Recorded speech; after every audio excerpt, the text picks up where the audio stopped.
அமர் என்னும் சிறுவன் எப்போதும் சோர்வாக இருந்தான். படிப்பிலும் விளையாட்டிலும் கூட ஆர்வம் இல்லாமல் இருந்தான். ஒரு நாள் அவன் தோல்வியால் வருந்திக் கொண்டிருந்தபோது அவன் தாய் மென்மையான குரலில் சொன்னாள், "நீ தோல்வியால் நழுவும் சிறிய இலை அல்ல, பெரும் புயலை தாண்டும் வேருடன் கூடிய மரம்" என்று கூறினார். அந்த தாயின் வார்த்தை அவனது உள்ளத்துக்குள் மின்சாரமாய் பதிந்தது.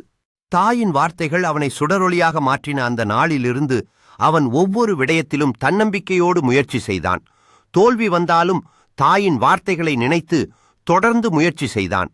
ஒரு சாதாரண மாணவன் நல்லதொரு விற்பனைக்காரனாக இருந்தான். ஆனால் தாயின் நம்பிக்கையால் அவன் ஒரு புத்தக நிறுவனத்தை தொடங்கினான். அந்த நிறுவனம் வேகமாக வளர்ந்து அவன் கனவுகளை நிஜமாக்கி பலரை ஊக்குவிக்க ஆரம்பித்தான்.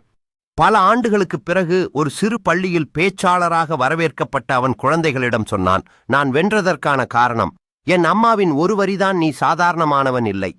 நீ தோல்வியால் நழுவும் சிறிய இலை அல்ல, பெரும் புயலை தாண்டும் வேருடன் கூடிய மரம்" என்ற அந்த வார்த்தைதான் என் வாழ்க்கையை ஒளிக்கல்லாய் திருப்பியது.